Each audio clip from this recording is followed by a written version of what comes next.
bar chord is a movable shape that lets you play different chords up and down the fretboard. It gets its name because we lay our first finger across the strings when we're playing them, like a bar. A lot of people find them tricky, annoying, or even painful to play, and it shouldn't be like that. So today, I'm going to show you how to properly play the most common bar chord shape with a technique that's going to be gentle on your hand. We're going to practice it at the 5th fret because that's an easier place to start, and that gives us an A major bar chord. Now, if you're looking to learn a different chord, just remember that this is a shape that we can move around to get some other chords, and I'll show you how to do that in a minute. But right now, we're just going to focus on getting that initial technique down. So take your first finger and lay it across the 5th fret, just behind the metal fret wire, and make sure that you're covering all the strings. And this finger is going to be our bar.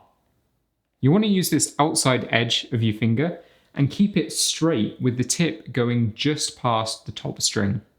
If you try and use the tip of your finger like we usually would, that's going to create a bend in the bar finger, which is going to lead to dead or inconsistent notes.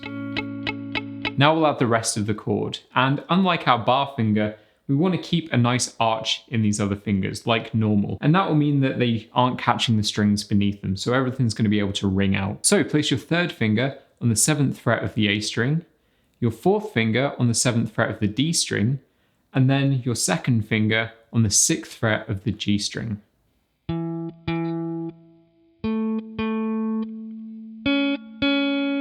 Keep your thumb on the back of the neck so it's about halfway down, and you want to keep it in line somewhere between the 1st and 2nd fingers. Now your 1st finger, the bar finger, is going to be fretting the 5th fret of the E, B, and high E strings.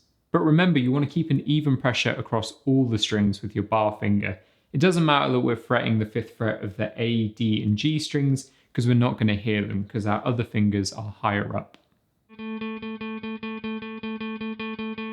Now, here's the biggest mistake that beginners make.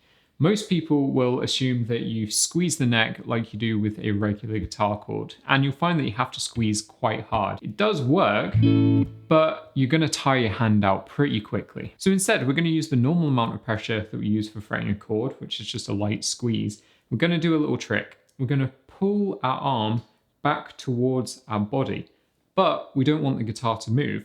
So we're going to counter it with our elbow. So without our guitar, it looks a bit like this.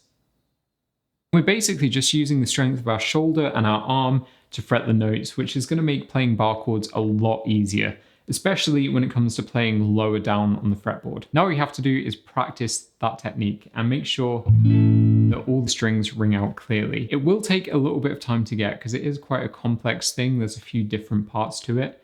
But if you take it slow and practice, you will get it. Now, if you're having trouble, there's a few common problems that are quite easy to fix. The biggest one is that there's dead notes or the strings aren't ringing out when you're playing. That's usually down to our bar finger. Remember that you want to keep it flat and straight and using that slight outside edge. If you're having trouble, try sliding your finger higher past that thicker string. It feels a little bit strange, but it actually helps give you a little bit more support, especially on those thinner strings. Also, make sure that you're not directly on the fret wire. You want to be just behind it. Same with your other fingers. And remember, we're using the tips of our other fingers because we want that arch so we don't catch the strings beneath them. Otherwise, we're going to get that dampened sound. The next most common thing is your fingers, your hand, or your thumb hurting. And if any of those things hurt, stop playing. It means that your technique needs adjusting, and playing through any pain is just going to hurt you. So make sure that your fingers and thumb are laid out like I showed you, and you're not squeezing the neck too hard. Remember, we're using the neck pulling trick to get a little bit more force. The strings digging into your finger a little bit is completely normal, and it can be a bit uncomfortable, but it should never be painful. We don't need loads of force here, just enough to fret the notes and have them ring out. If it feels like you really have to apply a lot of force to get the strings down, then it could be that your guitar's action is too high, so the strings are too far away from the fretboard. If it is that, then I've got an easy to follow guide that shows you how to set up your guitar that I'll link up there or down below.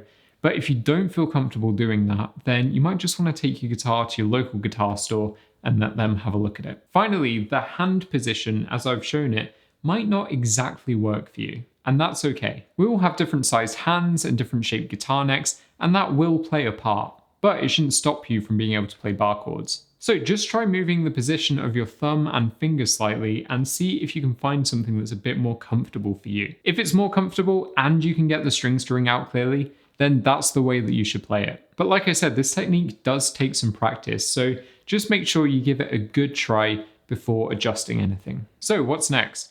Well, remember when I said that this is a shape that we can move around to get some other chords? Let's try taking that shape and moving it up 2 frets. That gives us a B major bar chord. If we go back to the A major shape and go down 2 frets, that's now a G major bar chord. And if we take that shape and move it down 2 frets, that's an F major bar chord.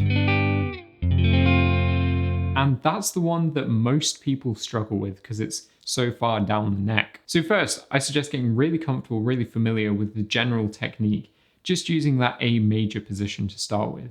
Then I would practice moving between the A and B and A and G and getting used to moving the shape around. And